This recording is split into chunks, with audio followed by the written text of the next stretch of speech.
wondered what would happen if the mighty dinosaurs, the undisputed kings of the land, decided to take a plunge into the deep, dark ocean? What if their evolutionary journey led them not to the skies, but to the crushing pressures and abyssal plains of the marine world? It's a fascinating thought experiment, isn't it?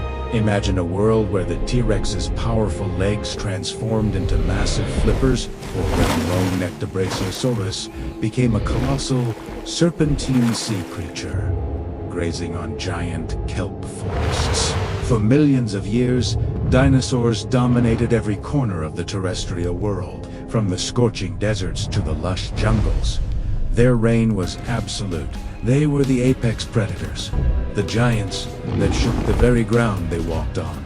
But the land, Bastacities, is only one part of our planet's story. Over 70% of Earth is covered by water, a realm of mystery, wonder, and its own set of ancient, formidable rulers. Let's imagine this alternate timeline, driven by environmental changes, resource scarcity, or perhaps just the relentless march of evil. Some dinosaur lineages begin to adapt to a semi-aquatic lifestyle.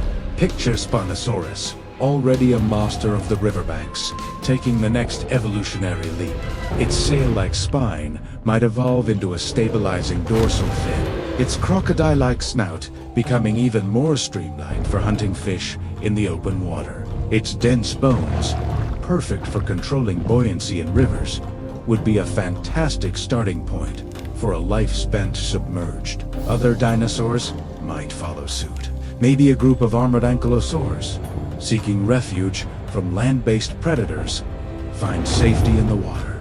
Their heavy armor and low-slung bodies could make them like giant reptilian crabs, scraping algae off rocks with their beaked mouths. The agile raptors, with their sharp intellect, could evolve into pack-hunting marine predators, akin to dolphins or orcas, using coordinated attacks to take down larger aquatic prey.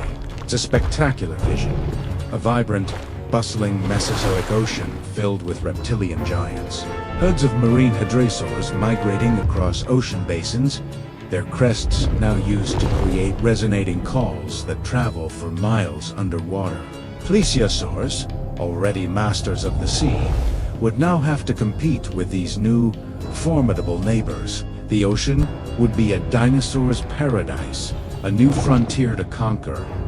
But this new paradise holds a dark, ancient secret. It has a king of its own, a ruler whose reign is measured not in feet, but in tons. A predator whose very presence warps the ecosystem around it. As these newly evolved marine dinosaurs venture further from the sunlit coasts, descending into the twilight and midnight zones, they would be entering a territory that has been claimed for millions of years. They would be entering the hunting grounds of the Megalodon. Carcharocles The name itself sends a shiver down the spine. This wasn't just a shark, it was Asterisk. The asterisk shark, reaching lengths of up to 60 feet, maybe even more, and weighing over 50 tons. The Megalodon was the largest predator the world has ever known. Its teeth were the size of a human hand, serrated and brutally efficient, designed for one purpose: to shear through flesh, cartilage, and bone. Its bite force was astronomical, capable of crushing a small whale's skull as easily as we would bite into an apple. For millions of years, the Megalodon sat unchallenged at the top of the marine food chain. It preyed on ancient whales, giant sea turtles, and anything else large enough to be considered a meal. Its world was one of silent, patient, and terrifyingly efficient predation. Now, into this world swim our dinosaurs, confident in their size, strength, and evolutionary prowess. They have conquered the land. Surely, the sea will be no different. They are about to learn a harsh lesson. Imagine a newly evolved marine tyrannosaur. Let's call it Thalassotitan. A 40-foot-long beast with massive skull full of banana-sized teeth. On land, its ancestor was the apex predator. In the coastal waters, it has been a roaring success, but as it follows a pod of ancient whales into deeper waters, it senses something. A change in the pressure, a subtle shift in the currents. A presence from the murky depths below, a shadow detaches itself from the darkness. It is a shape that has been honed by millions of years of evolution to be the perfect killing machine. The Megalodon doesn't roar. It doesn't need to. Its approach is silent, methodical. It's not a territorial dispute. It's a predator identifying prey.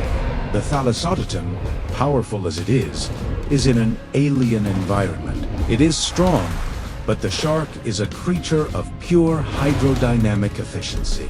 The first strike would come from below, a classic Megalodon strategy.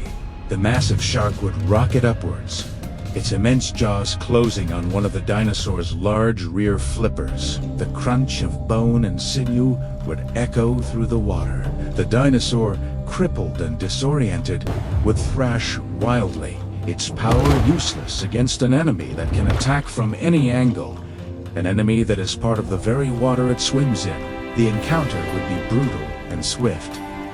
The Megalodon wasn't a brawler, it was an assassin. It would inflict a catastrophic, immobilizing wound, then wait patiently for its victim to bleed out and weaken. For the dinosaur, accustomed to being the hunter, this experience would be terrifying. It would be a clash of titans, a battle between the king of the land and the emperor of the sea. But in the deep ocean, the home field advantage is everything. This wouldn't be a one-time event. It would be the new reality for any dinosaur daring to venture into the deep. A herd of marine brachiosaurs peacefully filtering plankton would be a floating buffet for a pack of The sharks would work together, systematically tearing the giant herbivores apart. Even the armored marine Ankylosaurs wouldn't be safe. The Megalodon's immense bite force could likely crack their bony plates, or it could simply flip them over, exposing their softer underbellies. The dinosaurs, for the first time in their evolutionary history, would know true fear. They would learn that the ocean's depths were not an empty frontier, but a jealously guarded kingdom. They would have to adapt again, perhaps growing even larger to deter attacks, developing more sophisticated group defense strategies, or learning to stay within the relative safety of the shallower, sunlit waters. The deep ocean would become a line they dared not cross, a boundary patrolled by the silent, gray guardians of the abyss. The Megalodon's reign would remain absolute. It serves as a powerful reminder that no matter how dominant a species becomes in one environment, there's always a bigger fish in a different pond. The story of dinosaurs conquering the land is incredible, but their hypothetical invasion of the deep sea would have ended not with a triumphant roar, but with the silent, chilling victory of the shark. What do you think? Could any dinosaur have truly stood a chance against the Megalodon in its own element? Let me know your thoughts in the comments below. It's a fun topic to think about. Thanks so much for watching, and if you enjoyed this journey into an alternate prehistoric past, please consider liking the video and subscribing for more deep dives into the world of See you next time.